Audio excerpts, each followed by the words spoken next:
Abashuje mwese abakunda gukurikirana Murokoke TV, ni ukuri nimuhabwe umugisha n'Imana, baba abarwaye turavuze ngo mworoherwe mu izina rya Yesu Kristo, baba abababaye kugira ngo mbabwire yuko iyi si uburyo yubatsemo mwihangane, biravangwahirwa abihanganira ibibagerageza.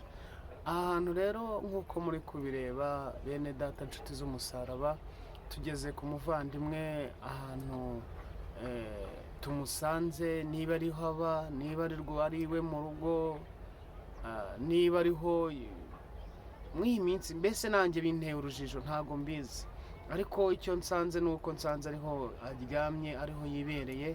Araje aduhe ubuhamya bw'ukuntu ahantu ariho yibera muri ino minsi ya none, kuko njyewe yambwiye ko ahamaze iminsi ariho yibera.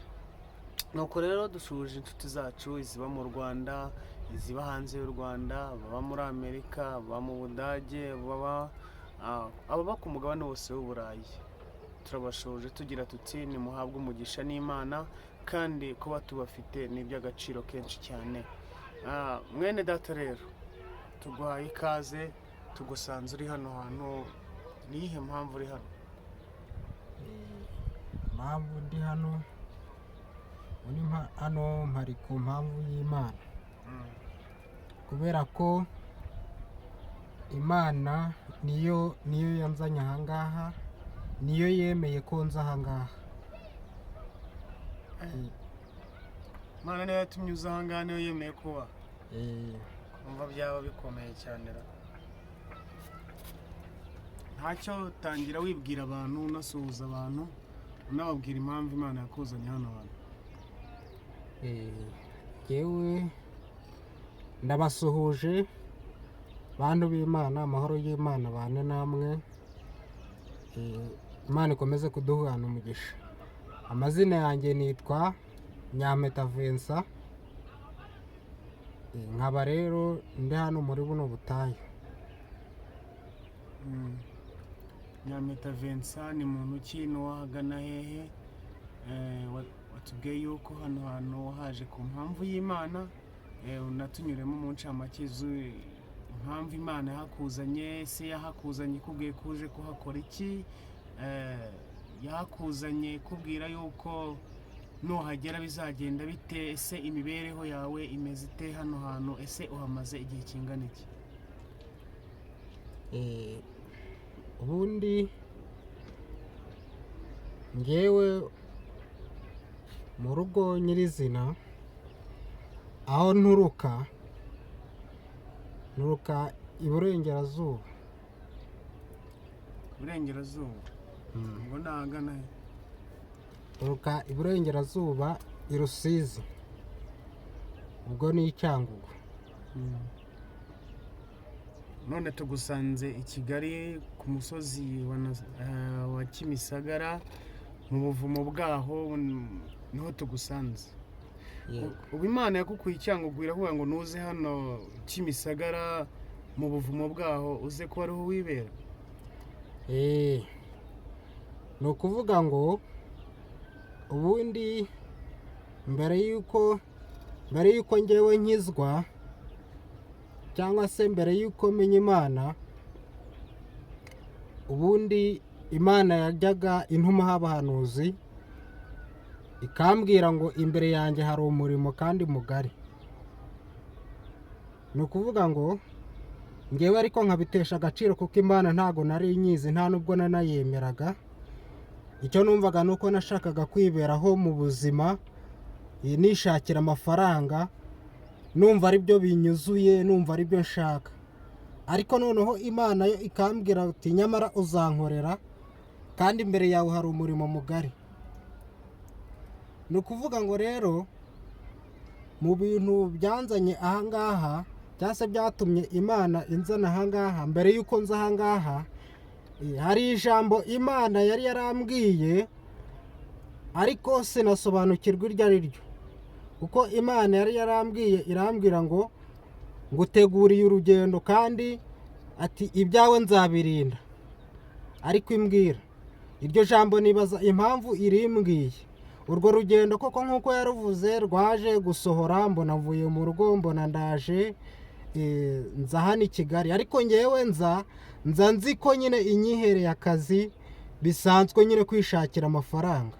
Ndaza ngeze hano i Kigali ndahaba iminsi mikeya, mba ahantu banshumbikiye, ariko mpaba ntegereje yuko Imana nyine igomba kumpa akazi, ariko ngewe ntekereza ko ari akazi gasanzwe ko kwishakira amafaranga igiye kumpa, ariko ntabwo ariko kazi yo yashakaga, kuko yo yari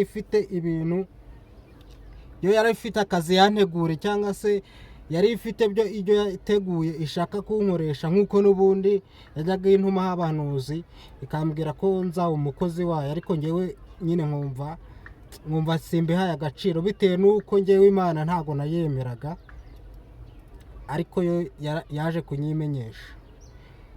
Ubu Imana niyo yagukuye i Rusizi irakuzana inaha ngaha uracumbika nk'uko wabivuze.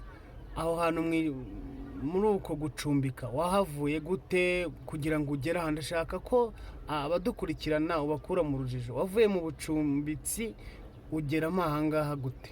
Ese hano hantu uhamaze igihe kingana iki uhaba? Ni ukuvuga ngo aho muri ubwo bucumbitsi, uburyo nahavuye mu buryo butunguranye, kuko ni ukuvuga ngo nahabaga nta kazi mfite nkora, ariko ntegereje akazi. Noneho igihe kimwe nsohotse ngiye gushaka akazi, ndataha, ntashye nimugoroba biba ngombwa ko bambaza bati wari wagiye hehe? Mbasobanuriye ntibabyumva neza, numvisha batabyumvishe neza, mbasabye imbabazi birangiye, bamaze kubyanga rero biba ngombwa yuko mpava nyine ndigendera. Ubwo se mu bantu badukurikirana cyangwa se nkanjye uburyo ndi kubyumvamo, ndumva bashobora kuba barakwirukanye. Yego, barakwirukanye. yego. Noneho bakwirukanye wahise wizira kwiberamo hano? Banyirukanye, ni ukuvuga ngo nafashe gahunda yo gusubira mu rugo. Kifata gahunda yo gusubira mu rugo sinahise ngenda, ariko noneho ahantu nari naryamye, kubera ko banyirukanye nimugoroba bwije, ahantu naraye uwo munsi nijoro narose inzozi zikomeye cyane, ndota Imana imirambuza gusubira mu rugo. Noneho kimara kumbuza ntabwo byabaye ngombwa yuko ngenda, ubwo naje kwisanga nanjye nageze kuri uyu musozi wabanguka ngo utabare. Niko bawita banguka ngo utabare. Naje kwisanga rero nahageze, nkimara kuhagera rero Imana yakomeje kujya insura mu nzozi, ikansobanurira, ikambwira ko ariyo yabishatse, ariyo yabyemeye, kugira ngo nze hano ize inyigishe, insobanurire ibijyanye n'umurimo yashakaga ko nkora, nk'uko n'ubundi yajyaga ibimbwira. Imana yanjye, amasomo y'Imana ko agoye. Ubu Imana yakuzanye kuba hano kugira ngo ikwigishe. Imana niyo yanzanye hano kugira ngo inyigishe. Ariko bene data mudukurikirana mwumve neza ko yaje hano bamaze kumwirukana aho yabaga, ashaka gusubira i Rusizi wabo. Imana iramubwira ngo ntabwo ishaka ko asubira i Rusizi, ahubwo nagende ajye ku musozi, kuko Imana ishaka kuhamwigishiriza. Tugiye kugera rero ku byo Imana yamwigishaga, ariko nagira ngo musabe basi avemo hano hantu, kuko ndabona hatagaragara neza, ajya ahandi hantu nyine, cyangwa se ndabona ngewe kubw'impuhwe zanjye ndabona yaba arimo avunika, ndabona yaba ari kuvunika uko ndi kubibona. Nubwo yabimenyereye ari haba, ariko nagira ngo basi avemo yicara ahantu, noneho aduhe ubuhamya neza n'ayo masomo y'Imana iri kumwigisha aho yageze, niba Imana ifite gahunda yo kuhamukura cyangwa se ariho azaguma kuba, kuko dusanze anahari, kuko kuba nta n'ubushobozi afite, namwe inshuti zanjye nanjye twateranya tukamushakira aho kuba kugira ngo abe hano hantu, kuko kuba hano hantu biragoye cyane ko mpamaze iminsi. Ubu ngubu umwaka ugiye gushira ndahangaha. Umwaka wose uba ahangaha? umwaka urenda gushira. ariko watubwiye ko witwa Vincent, bitari ibanga ushobora kuba uba hano kubera ko nta bushobozi ufite rwose. Ufite ubushobozi wajya ugakodesha inzu cyangwa se wabona ubonye n'akazi wagakora ukava hano, siko bimeze? Yego. Bivuze ngo uri hano kuko nta bushobozi ntaho kuba ufite. Ngewe ndi hano si no kuvuga ngo ni n'ubwo bushobozi, kubera ko wenda nabwo bwaza cyangwa se nabyo byazamo, ariko intego nyamukuru urumva niyo kugira ngo Imana inyigishe, ariko urumva n'ubushobozi nabwo burakenewe.